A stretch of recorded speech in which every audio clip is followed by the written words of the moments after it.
আজরাইল ডাকতে বলে হুজুর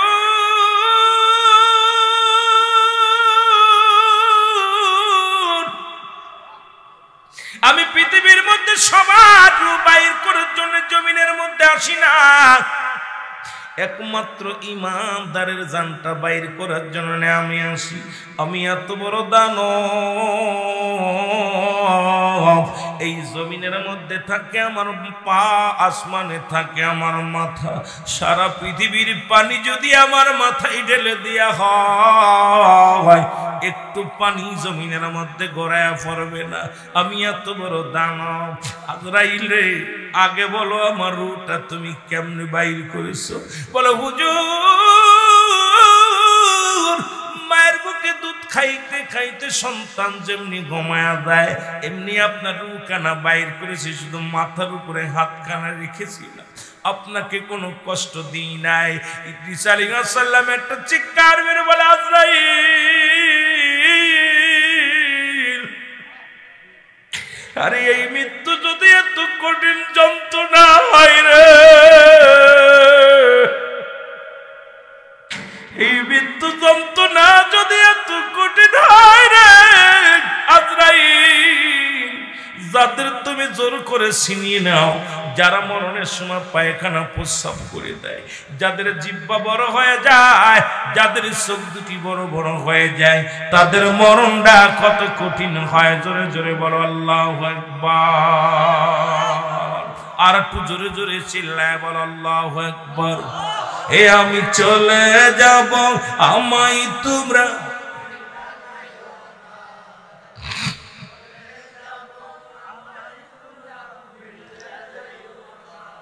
ডানে বামে মাটি, আমার মাটির বিছানা, ডানে বামে মাটি।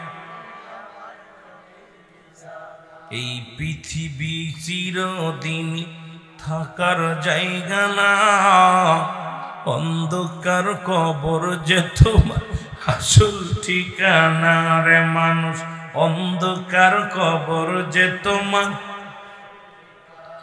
এর কত মানুষ এই শীতের দিনে, যুবক ও যুবক, কত না বাহাদুরি করে ঘর থেকে নামে না। ও মুসলমান, কত যুবক কত ভাইরা নামাজ পড়ে না, ঠান্ডার ভয়ে ওযু করে না। আরে মুসলমান, এই পৃথিবীর বালাখানা কত রাজা কত বাদশাহ দুনিয়ার মধ্যে আসলো, ফিরাউন নমরুদ কারণ যারা খোদায় দাবি করলো, তাদের কমর আল্লাহ নিয়ে গেছে, কেউ দুনিয়ার মধ্যে নাই। জোরে বলেন ঠিক কিনা? আরো জোরে বলেন ঠিক কিনা?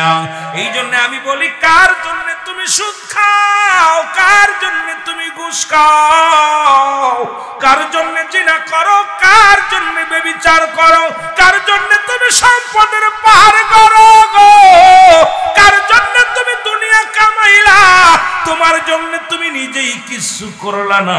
এই দুনিয়ার সব পড়ে থাকবা। আল্লাহ কয় কুল্লু মান আলাইহা ফান, আল্লাহ কয় বান্দার এই জমিনটা আমি রাখবো না। আল্লাহ কয় বান্দা এই জমিনের মধ্যে আমি যা কিছু আছে সব জন্য বিচ্ছিন্ন করে দিব। জোরে জোরে চিল্লায় বলা যাবে না আল্লাহু আকবার। আল্লাহ কয় বান্দারে এই জমিনটা আমি রাখবো না, পরে জমি ফাঁকি দাও। কত মানুষ পরে সম্পদ কি করে রেকর্ড করে নিয়ে কত বাড়ি গাড়ি বানায় রাখছে রে মুসলমান। আল্লাহ কয় বান্দা শুনে নাও, শুনে নাও, এই জমিনের মধ্যে যত মাটি আছে মাটিগুলো আমি আল্লাহ পুড়ে তামা বানায়া দিব। এই জমিনের মধ্যে যত পানি আছে পানিগুলো পুড়াইয়া ছাই বানায়া দিব। যেদিন কিচ্ছু বলতে কিচ্ছু থাকবে না, সেদিন থাকবো শুধু আমি আল্লাহ। ও যুবক, তোদের পায়ে ধরে বলে যায়, হাতে ধরে বলে যায়, আল্লাহ কয় বান্দারে এই জমিনটা আমি রাখবো না।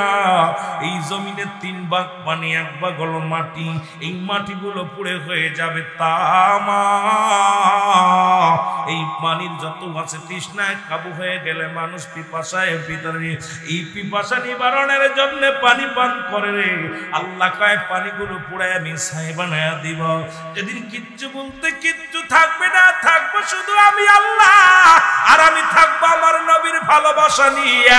আমি যুবকদের বলি, ও যুবক, এখনো সময় আছে, এখনো সময় আছে, গোলামি কর আমার আল্লাহ, প্রেমিক আমার নবীর যদি কবরে বাঁচতে চাস, কারণ আল্লাহ থাকবে নবীর ভালোবাসা নিয়ে, আমরা সুন্নিরাও থাকতে চাই রাসূলুল্লাহর ভালোবাসা নিয়ে। জোরে জোরে বলেন ঠিক কি না? আর একটু জোরে জোরে চিল্লায় বলা যাবে না আল্লাহু আকবার। এ বন্ধু, 2 নাম্বার বিপদ হলো কবর, 1 নাম্বার হলো মরণ। মরণের কোনো আপটুড আলোচনা হয় না, মরণের কোনো আপটুড আলোচনা হয় না। মরণ হবে হয় আপনার হাঁপির কাশি নাই, জন্ডিস হয়ে নাই, পেট ব্যথা হয়ে নাই, গ্যাস্ট্রিক হয়ে নাই, ভালো মানুষ নাই, নির্মাদের মধ্যে নাই, গমের মধ্যে। মরণ তো মরণই। জোরে জোরে বলেন ঠিক কি না? মরার বিকল্প কিছু আছে? কথা কন আসেনি? পালাবে কোথায়? পালানোর জায়গা নাই। আজরাইলেরও জানটা দেওয়া লাগবে, নিজের রুহটা নিজের হাত দিয়ে দেওয়া লাগবে, কারণ তাকেও ছাড় দেবে না আমার আল্লাহ। সেদিন থাকবে শুধু আমার আল্লাহ। ও দুনিয়ার মানুষ শুনে নাও, আর 2টা জায়গা প্রস্তুতি করে রাখছে, একটা হলো ঈমানদারদের জন্য, একটা হলো কাফের বেঈমানদের জন্য। আল্লাহ বলেন মুইদ্দাতুল কাফিরিন, আর কাফের বেঈমান মুনাফিকদের জন্য প্রস্তুতি আছে। 7টা জাহান্নাম কিরা কিরা যাবেন, একটু হাত দূরে তুলে দেখা। এ মুসলমান, 2 নাম্বার হলো কবর। এই কবরে যেদিন আপনাকে আমাকে শুয়াইবে রে মুসলমান, একজন ফেরেশতা থাকবে, তার নাম হলো নোমান ফেরেশতা। আমরা জানি কবরের ভিতরে আসে কোন ফেরেশতা? যে ফেরেশতা সে মনকার নাকি কবরে আসে না রে মুসলমান না। উনি আসবে, ওনার পরে সিরিয়াল। আপনার রূহটা দিছে আল্লাহ রাব্বুল আলামিন, রূহটা দিবেন। এই রূহটা ছিনিয়ে নিবে কে? আজরাইল আলাইহিস সালাম। আজরাইল যখন জানটা নিয়ে যাবে, আপনাকে গোসল করাইয়া, আপনাকে কাফন পরাইয়া, দাফন করানোর পর জানাজা নামাজ পড়াইয়া যখন দাফন করাবে, ওই কবরের সর্বপ্রথম একজন ফেরেশতা আসবে, তার নাম হলো নোমান ফেরেশতা রে মুসলমান। আর এই মরার আগ দিয়া 4 জন ফেরেশতা আসবে। একজন ফেরেশতা যখন রূহটা নিয়ে চলে যাবে রে আজরাইল, ডাকতে বলবে, এ রুহুল আমিন, কত মস্তান ছিলা, আজকে তোর মস্তানি কই? জানাইবে, তুমি এত টাকাওয়ালা ছিলা, এত বাড়িওয়ালা ছিলা, আজকে তোমার সম্পদ কোথায়? যখন রূহটা বিদায়ের পরে গোসল করাবে রে, দেখতে বলবে, এ রুহুল আমিন, কত মস্তানি করতা, আজকে ক্ষমতা নাই রে, পড়ে আছো, ঘরের কোণে পড়ে আসো। যখন কাপনের কাপড় পরাবে রে মুসলমান, ওই কাপনের কাপড় পরায়া যখন খাটে চড়াইয়া নিয়ে যাবে, বলবে, বান্দা, এমন কোন ক্ষমতা তোর নেই, আজকে তুই পরের কাঁধে উঠেছিস রে বান্দা। যখন কবরে নামায়া দিবে, আর একজন ফেরেশতা বলবে, আজকে একাকার, তুমি একাকার, তুমি একাকার। ও বন্ধু, নোমান ফেরেশতা যে ডাক দুটাইবে, ডাক বান্দা ওঠো। 2টি কাগজ থাকবে নোমান ফেরেশতার হাতের মধ্যে, 2 টুকরা কাগজ থাকবে। 1 টুকরা কাগজের মধ্যে থাকবে নেক আমল, আর একটার মধ্যে থাকবে বদ আমল। এবার নেক আমলটা আগে দিবে, বান্দাই নাও, কাগজটা নাও। উনি নিয়ে দেখবেন হাতের মধ্যে কত রাকাত নামাজ পড়েছি, কতটা ভালো কাজ করেছি, কত জায়গা দান ধ্যান করেছি, কোন মাদ্রাসায় দান ধ্যান করেছি, কোথায় আল্লাহর দ্বীনের কাজ করেছি, ভালো কর্ম করেছি। ও বান্দা দেখে বড় আনন্দিত হয়ে যাবে। নোমান ফেরেশতা ডাকতে বলে, বান্দা লিখে দাও, তোমার আমলনামাটা লিখে দাও। বান্দা বলবে, আমি লিখবো কেমন করে, আমার কাছে তো কোনো কলম নাই রে।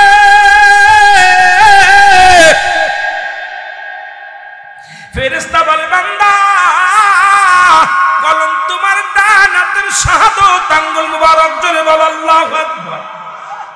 আর একটু জোরে বল। এই ডান হাতের আঙ্গুল মুবারক হবে শাহাদাত আঙ্গুল মুবারক, এটা হবে আপনার কলম। এই হাতে কত গাঁজা ধরছো, কত মদ ধরেছো, কত না এই হাত দিয়ে ঘুষের টাকা ধরে গুনেছ, এই হাত দিয়ে কত সুদের টাকা গুনেছ, এই হাত দিয়ে কত হারাম জিনিস ভক্ষণ করেছ। তোমার কি একবার মনে পড়ে না রে বান্দা, এই হাতের আঙ্গুল হবে তোমার কলম, কলম যদি ভালো না হয় লিখবে কেমন করে? এই জন্য হাতটারে পবিত্র রাখবারে মুসলমান শুনে নাও। এই কলম পায় বান্দা ডাকতে বলবে আমি কলম পাইলাম, এখন কালি পাবো কই, আমার কলমে তো কালি নাই। ডাকতে বলে বান্দা তোমার মুখের থুতো মুবারক হলো কালি। ও বাবারা শুনে নাও, কুমিল্লার বাবারা শুনে নাও, এর মুখের থুতো মুবারক হবে কালি। তোদের পায়ে ধরে বলে যাই কালের মধ্যে ঘুষের টাকা দিস না, সুদের টাকা খাস না, এর মধ্যে হারাম ঢুকাস না, বিড়ি খাস না, গাঁজা খাস না, মদ খাস না। তোদের পায়ে ধরে যায়, তোদের হাতে ধরে যায়, বলি যুবক রে এই মুখটা তোরে পবিত্র রাখছে আমার আল্লাহ। মায়ের গর্ভে যখন ছিলি মায়ের নাভির সনে তোর নাভিটা জুড়াইয়া দিছে, কারণ এই মুখটা আল্লাহ জিকির করবি, এই মুখতে কোরআন পড়বি, এই মুখতে নবীর দুরূদ পড়বি, এই মুখতে প্রশংসা করবি আমার আল্লাহ। এই জন্য এই মুখটার মধ্যে আল্লাহ কুরক্ত দেন নাই, হারাম জিনিস খাওয়ান নাই। ওরে 10 মাস 10 দিন তুই মায়ের গর্ভে ছিলি, একদিন তোর ওই কুরক্ত পান করাই নাই। আর দুনিয়ায় আইয়া মুখের মধ্যে কেমনে বিড়ি টান মারিস, কেমনে গাজায় টান মারিস, কেমনে তুই মদের বোতল দইরা গালের মধ্যে গিলিস রে যুবক। একবার কি তোর মনে পড়ে না রে যুবক, তোর মায়ের পেটে যখন ছিলি রে তোরে আমার মাওলা কেমনে খাওয়াইছে? একবার যদি তুই চিন্তা করিস রে, জীবনে মুখের মধ্যে কোনোদিন আর গাঁজা দিবি না, মদ দিবি না, এই তারি দিবি না, ইয়াবা দিবি না, এই মুখে কাউকে গালি দিবি না, মুখটা পবিত্র রাখবি। মুখের থুতু মুবারক হবে কালি, জোরে জোরে চিল্লায়া বলা যাবে না আল্লাহু আকবার। এ দুনিয়ার যুবক বন্ধুরা শোনো, মুখের থুতু মুবারক হবে কালি। আজ থেকে মুখের ভিতরে গাঁজা দিব না, মদ দিব না, তারি দিব না, মুখ দিয়ে গালি দিব না, মুখ দিয়ে কাউরে কষ্ট দিব না। কে কে রাজি আছো হাত দুখানে মাওলারে দেখাও, জোরে বলো আল্লাহু আকবার। এ মাবুদ আমরা মুখখানে পবিত্র রাখতে চাই, আল্লাহ এই মুখটারে তুমি পবিত্র রাইখা দিও গো। এই মুখের থুতু মুবারক দিয়ে আমলনামা লেখার শক্তি দিও, জোরে বলা যাবে না আমিন। ও যুবক বান্দা বলবে আমি কালি পাইলাম, এখন কাগজ পাবো কই? 3 টুকরা কাফনের কাপড় দেয়া হয় কবরে। প্রথম কাফনের কাপড়টা টান্দে খুলে নিবে, বলে এই নাও বান্দা নাও, তোমার আমলনামাটা লেখো। বান্দা সেকেন্ডের মধ্যে লেখা হয়ে যাবে, মিনিটের মধ্যে লেখা হয়ে যাবে। এবার হাত থেকে ছিনিয়ে নিবে, নিয়ে বল বান্দা আর একটা কাফনের কাপড় দিবে, দ্বিতীয় টুকরা দিয়ে বল বান্দাই নাও তুমি লেখো। এবার 80 বছর 50 বছরের জিন্দেগি কোথায় তুমি কোন মহিলা নিয়ে গল্প করেছিলা, কোথায় তুমি মদের প্যান্ডেলে বসেছিলা, কোথায় তুমি নামাজ ফাঁকি দিয়া বন্ধু বান্ধব নিয়ে আড্ডা মেরেছিলা, কোথায় তুমি মুসলমান তুমি কোরআনের অবমাননা করেছিলা। আজকে দেখলাম ওরে ভারতের মধ্যে এক নাস্তিক কোরআন পাতা ছিঁড়ে ছিঁড়ে মুসলমান টান্দে টান্দে সেরার কয় মুসলমানদের বেইজ্জতি করে। আরে মুসলমান এখন দুনিয়ার মধ্যে এরকম ফিরাউন নমরুদ কারণ আল্লাহ ক্ষমতা দিয়েছিল রে, ভুলে যাস না তাদের কল্লা সাইজ করেছে, জোরে বলেন ঠিক কিনা? ওই ক্ষুদ্র মশা দিয়া নমরুদ বাহিনী শেষ করেছে, তোরে সাইজ করতে সময় লাগবে না। আমি অনুরোধ করে যাই কোরআনের উপরে আঘাত আনিস না, হাদিসের প্রতি আঘাত আনিস না, নবীর উপরে আঘাত আনিস না, ইসলামের উপরে আঘাত আনিস না। আল্লাহ রাব্বুল আমিন সহ্য করবে না, যেদিন ধরবে তোর আর নিস্তার থাকবে না। জোরে জোরে চিল্লায় বলো ঠিক কিনা?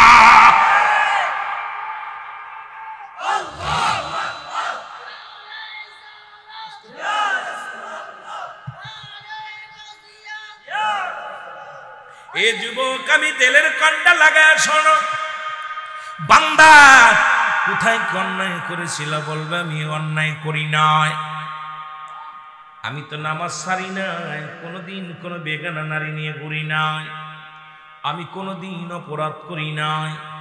ওই কম্পিউটার বাইরে যাবে, ওই মোবাইলগুলো যেমন একটি ভিডিও হয়, এই ভিডিও প্লের সামনে হাজির করে দিবে বান্দা। এবার দেখবে কত মাস, কত টাইম, কত সেকেন্ড, কত তারিখ সামনে হাজির হয়ে যাবে রে বান্দা। পলানোর কোনো পথ থাকবে না। বলবে বান্দা অমুক দিন অমুক রাত্রে অমুক টাইম অমুক তারিখ অমুক সময় এত সেকেন্ড এত মিনিট এত ঘন্টায় ওরে মুসলমান সামনে হাজির হয়ে যাবে আয়নার মতো। যেমন দেখেন এখন মিডিয়াতে কত আলোচনা হয়, এক বক্তা একটা কথা বলে যদি পরে আমি বলি নাই, দেখা যায় পরবর্তী সময় ইডা আবার প্লেস করা হয়, দেখা যায় বক্তা ওই মুখ দিয়ে বলেছে। এইরকম আল্লাহর দরবারে বান্দা বলানোর মতো জায়গা নাই। নোমান ফেরেশতা বলবে বান্দা তুমি কত তারিখ কত সময় অন্যায়টা করেছিলে দেখো। তখন বান্দার সামনে যখন হাজির হয়ে যাবে বান্দা চিৎকার মেরে বলবে ফেরেশতারা রে আমি লিখতে পারবো না, আমার হাতে আমি অন্যায় কাজ লিখতে পারবো না, আমারে তুমি ক্ষমা করে দাও। ডান দিক থেকে মাটিগুলো চাপ দিবে, ডান দিক থেকে চাপ দেওয়ার পর ডান দিকের হাড্ডিগুলো ভেঙে বাম দিকে চলে যাবে, বাম দিক থেকে চাপ দিবে বাম দিকের হাড্ডিগুলো ডান দিকে চলে যাবে। বাবারে কবরে আযাব হয় যদি বুঝতে হয়, যদি বিশ্বাস না হয় সকালবেলা আপনার বাবা মায়ের কবরের পাশে একটা গরু বাঁধবেন, গরু বান্ধিয়া সুন্দর খাবার দিয়া একটু আড়ালে দাঁড়ায় থাকবেন, দেখবেন মুসলমান ওই গরুটা চোখ দিয়া দর দর করে পানি ছেড়ে দিছে, ওই গরুটা রশি ছিঁড়াছিঁড়ি করে টালো ভালো তাকাবে। একমাত্র কবরে আযাব।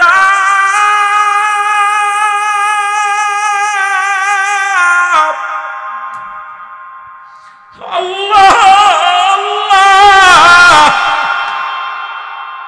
ওই কবরে আযাব একমাত্র মানুষ এবং দানব বুঝতে পারে না রে,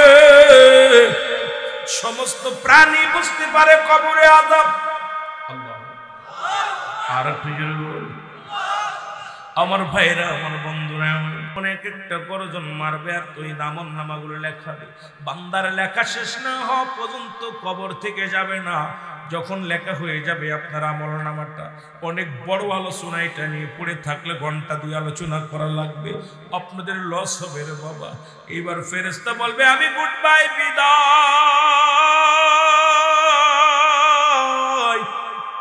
ও বান্দা আল্লাহর বান্দা তুমি 40 বছরের জিন্দেগি পাইয়া 50 বছরের জিন্দেগি পাইয়া এত অন্যায় করেছো, একটু করে তোমার কবরে মুনকার নেকির ফেরেশতা আইবো, তোমার আমলনামা দেখিয়া তোমার বিচার হবে রে মুসলমান। শোনো নোমান ফেরেশতা বিদায়ের পরে চলে আসবে, কবরে আসবে মুসলমান, মুনকার নেকির আসবে। কেউ বলে 3টা প্রশ্ন হবে কবরে, কেউ বলে একটা প্রশ্ন হবে কবরে। বান্দার আমলনামাটা যখন দেখবে দেখে বলবে বান্দা তুমি দুনিয়ার মধ্যে কতই না ভালো কর্ম করেছিলে রে বান্দা, ওই জান্নাতের একটা দরজা খুলে দিবে, জান্নাত থেকে কিয়ামত পর্যন্ত কবর পর্যন্ত শুধু শান্তি আর শান্তি। ওই কবরের মধ্যে জান্নাতি নিয়ামতগুলো বক্ষণ করবে। আর যে বান্দা জাহান্নামী হবে জাহান্নাম থেকে একটা দরজা খুলে দেওয়া হবে। এই জাহান্নামের যত গজব যত সাপ বিচ্ছু যত না মুসলমান কষ্টদায়ক শাস্তিগুলো আপনার কবর পর্যন্ত আসবে। আর ওই কবরে সকাল আর সন্ধ্যা নাই, বিকেল আর রাত নাই রে মুসলমান। ওই কবরে শুরু হয়ে যাবে আযাব। মুসলমান আবাদান আবাদান চিরস্থায়ী ভাবে এমন ভাবে কঠিন আযাবের মধ্যে পড়ে যাবে রে মুসলমান। শুনে নাও ওই কবরের মধ্যে কেউ হবে জান্নাতি হাওয়া চালু থাকবে, কারো থাকবে জাহান্নামী হাওয়া চালু থাকবে। আল্লাহ ওই 2 নাম্বার কবর থেকে বাঁচার মতো শক্তি দান করো, জোরে বলো আল্লাহু আকবার। এর কবরে যে আযাব হয় তার একটা প্রমাণ দিলেন মুসলমান। শোনো ঈসা ইবনে মরিয়ম, ঈসা নবীর ছেলে মরিয়ম, মুসলমান ঈসা নবী মরিয়ম আলাইহিস সালামের সন্তান। ঈসা আলাইহিস সালাম বনি ইসরাঈলদেরকে বোঝানোর জন্য ঈসা নবী মাঝে মাঝে গোরস্থানে যাইতো গো, মাঝে মাঝে গোরস্থানে যা বয়া থাকতো, দাঁড়ায়া থাকতো। আল্লাহর নবী ঈসা আলাইহিস সালাম বেশি বেশি কবর গোরস্থানে যা দাঁড়াইতেন। একদিন দেখে এক যুবক কবরের পাশে দাঁড়ায় দাঁড়ায় কান্দে। আল্লাহ নবী ঈসা আলাইহিস সালাম ডাকতে বলে যুবক তুমি কেন কান্দো? বলে হুজুর আমি কান্দি আমার বিবি মারা গেছে, আমার বিবি আজ 1 সপ্তাহ কবরে শুয়ে আছে, আমার বিবিরে বড় ভালোবাসি গো। কয় যুবক রে তা কি হয়েছে?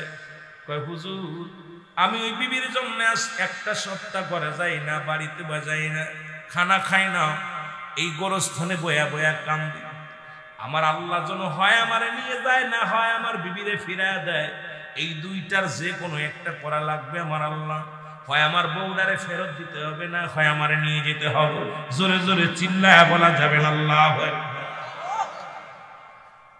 এই মুসলমান শোন, ঈসা নবী ডাকতে বলে, ও যুবক তুমি বাড়ি চলে যাও, দুনিয়ার জিন্দেগি বেশি দিন নয়, তুমি কদিন পরে চলে যাবেন।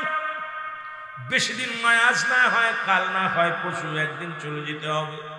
যুবক বলে, হুজুর আমার বিবিরে আমি প্রচন্ড ভালোবাসি, যদি আমার বিবিরে ফিরিয়ে দিতে পারেন, আমার আল্লাহ যদি আমারে ফিরিয়ে দেয় তাহলে আমার জীবন ধন্য, আর না হয় আমার জন্য নিয়ে যায়। বিবির জন্য এত পাগল। ঈসা নবী ডাক দেখায়, তোমার বউডারে ফিরিয়ে দিই, বলো তোমার বউয়ের কবর কই? বলো হুজুর ওই গোরস্থানে শুয়ে আছে। আল্লাহ নবী ঈসা আলাইহিস সালাম গোরস্থানে যায় ডাক দে, ওঠো, কে শুয়ে আছো, কবরে ওঠো। উঠছে একজন ব্যক্তি, দেখে গায়ের মধ্যে আগুন, সমস্ত গায়ের মধ্যে আগুন জ্বলতেছে, মাথার ভিতরে আগুনের কাঠ, সমস্ত জিহ্বাটা টানতে বাহির করে রাখা হয়েছে, বিশাল কঠিন শাস্তির মধ্যে আছে গো। ঈসা নবী ডাক দে বলে, যুবক রে, তুমি বলো না তোমার বিবি কবরে শুয়ে আছে? দেখি একজন যুবক ঈসা নবীরে দেখার সঙ্গে সঙ্গে কালেমা পড়ে নিছে, লা ইলাহা ইল্লাল্লাহু ঈসা রূহুল্লাহ। জোরে জোরে চিল্লায়া বলা যাবে না সুবহানাল্লাহ। সঙ্গে সঙ্গে যুবকের গায়ের আগুনগুলো লিভা গেছে, সব আযাব আল্লাহ মাফ করে দিয়েছে। আমার আল্লাহ বলেন, ওরে মাফ করে দিয়েছে। ঈসা আলাইহিস সালাম বলতো, যুবক তুমি কতদিন যাবত কবরে? বলে, হুজুর আমি দীর্ঘদিন, কয়েকটা বছর আমি ইন্তেকাল করেছি, ইন্তেকালের পর থেকে আমার কবরে খুব ভয়াবহ আযাব। নবী গো, আমি দাওয়াত পেয়েছিলাম, দাওয়াত কবুল করি নাই, আমি সত্যের পথে ছিলাম না। আজকে যখন আপনাকে আমি দেখে চিনে ফেলেছি, আপনার দলভুক্ত হয়ে গেছি, আল্লাহর গোলাম হয়ে গেছি, আল্লাহ আমাকে মাফ করে দিয়েছে। আরো জোরে বলেন। ঈসা আলাইহিস সালাম বলে, ও যুবক তুমি শুয়ে যাও, কবরে শুয়ে যাও, তুমি জান্নাতি। আরো জোরে বলেন। এবার যুবক বলে, আল্লাহর নবী সাড়াতে বলে, যুবক তোমার বিবির কবর কোনটা? বলে, হুজুর ওই যে ওইটা পাশে। ঈসা আলাইহিস সালাম ডাক দিছে, যুবতী ওঠো, কবরে কে শুয়ে আছো? সঙ্গে সঙ্গে এক রূপবতী নারী উঠছে কবর থেকে, এত সুন্দর চেহারা, এত রূপ, এত মুসলমান। ঈসা আলাইহিস সালাম বলে, যুবক এইটা কি তোমার বিবি? বলে, জি হুজুর এটা আমার বিবি। কয় যাও তুমি বাড়ি নিয়ে যাও। ঈসা নবী ডাকতে কয়, মেরে তুমি কি অবস্থায় ছিল? বলে, আমি জান্নাতি, কারণ আমি ঈমান নিয়ে কবরে গেছি রে। আমি আল্লাহর নবী সার প্রতি ঈমান ছিল, মাওলার প্রতি ঈমান ছিল, আমার আল্লাহ আমাকে ইন্তেকালের পরে আমার জান্নাতি বানায়া দিয়েছে। জোরে বলা যাবে আর একটু জোরে বল। এই জন্য আমার রূপ জৈবন আল্লাহর ফিরাইয়া দিয়েছে, জোরে বলা যাবে না মারহাবা। কয় যুবতী রে, যুবক রে, তোমার বউটা নিয়ে বাড়ি যাও। বউ নিয়ে বাড়ি চলে গেছে, বনি ইসরায়েলদেরকে বোঝানোর জন্য কথাটা আছে সুন্দর বিষয় নিয়ে। এবার বাড়ি যাওয়ার পর স্বামী ডাকতে কয়, ও বিবি তোমার জন্য পাগল ছিলাম, একটা সপ্তাহ ঘুমায় নাই, একটু ঘুমায় নি। বিবি যখন বিবির গুরুত্বের পর মাথা দিয়ে মুসলমান যুবক ঘুমায়া গেছে, ঘুমানোর পর ওই রাস্তা দিয়ে যাইতেছিল এক রাজকুমার, ওই রাজ্যের রাজকুমার সুন্দরী নারীকে দেখিয়া ঘোড়া নিয়ে প্রবেশ করলেন নারীর কাছে, যে ডাকতে বলে, মেয়ে মেয়ে রাজকুমারের প্রেমে পড়ে গেছে। জোরে জোরে বল আল্লাহু আকবার। মেয়েটা কি করলেন? স্বামীর মাথা নিচাই রেখে রাজকুমার হাত ধরে রাজমহলে চলে গেছে। রাজকুমারের ঘুম ভেঙে গেছে। ঘুম ভাঙা পর মুসলমান তাকায় দেখে বউ নাই, পাগলের মতো খুঁজতে লাগলো, কোথাও বউ পায় না। ফিরে এসে দেখে ঘোড়ার পায়ের ছাপ। ঘোড়ার পায়ের ছাপ দেখিয়া আর বুঝতে বাকি নাই কোনো ব্যক্তি ঘোড়া নিয়ে রাজমহল নিয়ে কোথায় এসেছিল, ঘরে এসেছিল, এখান থেকে বিবিরে নিয়ে গেছে। এবার ঘোড়ার পায়ের ছাপ দেখতে দেখতে রাজমহলে গেছে, যায় দেখে রে মুসলমান রাজকুমারের রঙ্গনেলায় মিলে আছে মুসলমান বিবি, রং তামাশার মধ্যে আছে। দূর থেকে যুবক ডাকতে বলে, বিবি তুমি আমার বিবি, এখানে কেন? রাজকুমার কয়, ও বিবি, ও ও কি বলছ মুসলমান শুনবাই জি শোনো, এই যে ছেলেটা তোমাকে বিবি বলে দাবি করে ও তুমি কি চেননি? কয় না আমি চিনি না। ওরে আমি চিনি না। কয় চেনো না? তাহলে তোমার বিবি বলল কেন? আমি জানি না। তখন রাজকুমার নিজের হাত থেকে তরবারি বাইর করে যুবককে কতল করলেন। এ মুসলমান শুনে নাও, যুবককেও কতল করলেন, যুবতীকেও কতল করলেন। এ মুসলমান ইয়াদারা আমার বনি ইসরাইলদেরকে বুঝাইলেন, ঈসা আলাইহিস সালাম বনি ইসরাইলদের বুঝাইলেন, দুনিয়ার মানুষ শোনো, এই দুনিয়াটা একটা সুন্দরী রমণী, এর প্রেমে আমরা পড়ে গেছি। যতই প্রেমে পড়েছি, দুনিয়া ধরেছি, কিন্তু এর পরিণাম কিন্তু জাহান্নাম। জোরে বলেন ঠিক কিনা? ইয়া দ্বারা প্রমাণ করে দিছে দুনিয়াটা একটা সুন্দরী মহিলা। এটা দ্বারা প্রমাণ করে দিছে যারা দুনিয়ার মুখাপেক্ষী হয়ে যাবে, দুনিয়ার জন্য নামাজ ছেড়ে দিবে, দুনিয়ার জন্য রোজা ছেড়ে দিবে, দুনিয়ার জন্য বাবা মা ছেড়ে দিবে, এই দুনিয়ার প্রেমের জন্য সুদ ঘুষ ধরবে। এ মুসলমান বনি ইসরাইলদেরকে বুঝাইলেন, ঈসা আলাইহিস সালাম দুনিয়ার মানুষ শোনো, দুনিয়া ছেড়ে দাও, এই দুনিয়ার মোহে যে পড়ে যাবে, সুন্দরী মোহে পড়ে যাবে, এই দুনিয়াকে রাত দুইটায় হারায় ফেলবে। জোরে জোরে চিল্লায় বলা যাবে না আল্লাহু আকবার। ভাইরা আমার, বন্ধুরা আমার, 2 নাম্বার বিপদ, 3 নাম্বার বিপদ হলো কিয়ামতের ময়দান। জোরে বলো আল্লাহু আকবার। 3 নাম্বার বিপদ হাসরের ময়দান, যেদিন মুঠো হাত উপরে সূর্যোদয় হবে, যেদিন মস্তিষ্কগুলো গলে গলে পড়বে, যেদিন পিতা পুত্ররা চিনবে না, যেদিন ভাই বাইরে চিনবে না, স্ত্রী স্বামীকে চিনবে না, স্বামী স্ত্রী চিনবে না, বন্ধু বন্ধুরে চিনবে না, সেই ময়দানটার নাম হলো হাসরের ময়দান। আর এই কিয়ামত সংঘটিত হবে। কিয়ামতের আগে 10টা আলামত হবে। এই 10টা আলামতের মধ্যে অধিকাংশ আলামত, 70টা আলামত হবে কিয়ামতের আগে। এর মধ্যে অধিকাংশ আলামত হয়ে গেছে, 10টা আলামত বাদ আছে। একটু লিখে নেন বাবা, কাজে লাগবে।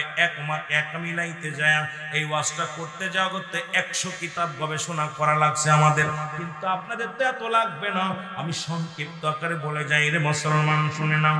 কিয়ামতের আগে 70টা আলামতের মধ্যে অধিকাংশ আলামত হয়ে গেছে, এখন বাকি আছে বড় বড় 10টা। তার মধ্যে 1 নাম্বার হলো মুসলমান, 1 নাম্বার হলো খানে দাজ্জালের আগমন, ঈসা আলাইহিস সালামের আগমন, ইমাম মেহেদী আলাইহিস সালামের আগমন। 3টা ভূমিকম্প হবে, একটা ভূমিকম্প পূর্বাঞ্চলে, একটা হবে পশ্চিমাঞ্চলে, একটা হবে মধ্যপ্রাচ্যে। তার মধ্যে কিয়ামতের আগে কাশ্মীর মুসলমানদের দখলে আসবে। এখন মুসলমান সারা বিশ্বের মুসলমান হবে গো, ভালো করে জেনে নাও, ভালো করে জেনে নাও। আজকে তোমরা যতই কোরআনের পরে আঘাত আনো, যতই তোমরা মসজিদ ভেঙে মন্দির করতে চাও, মুসলমানরা একদিন বিজয় লাভ করবে। কাশ্মীর দখলে মুসলমানদের আসবে। ওই কাশ্মীর থেকে নারায়ে রিসালাত বলে স্লোগান বাইর হবে, মদিনা পর্যন্ত ইমানদাররা পৌঁছে যাবে। জোরে জোরে চিল্লায় বলা যাবে না সুবহানাল্লাহ। আমার বাবারা আমার, এই কিয়ামতের আলামত গুলো বলতে গেলে অনেক সময় লাগে, তবু আমি কিছুটা টাচ দিয়ে যাই না মুসলমান। ইয়াজিদ মজুতের আগমন ঘটবে মুসলমান, শুনে নাও। এ মুসলমান শোনো, শুনে নাও। ঈসা, ও মুসলমান শোনো, শোনো। সবচাইতে বড় কিয়ামতের আগে কি হবে গো? কিয়ামতের আগে যখন ইমাম মেহেদী আলাইহিস সালাম আগমন ঘটবে, ইমাম মেহেদী আলাইহিস সালামের বাবার নাম থাকবে আব্দুল্লাহ, মার নাম থাকবে আমেনা। আজকে ইমাম মেহেদীর আমরা চিনে নেই। বাংলাদেশে অনেক ভণ্ড ইমাম মেহেদী আগমন ঘটবে। আল্লাহর কসম করে বলি, বাংলাদেশে কোনো ইমাম মেহেদী আসবে না। বাংলাদেশে যদি কোনো পীর সাহেব ইমাম মেহেদী বলে দাবি করে, তার 2টা জুতার বাড়ি মারলে আপনার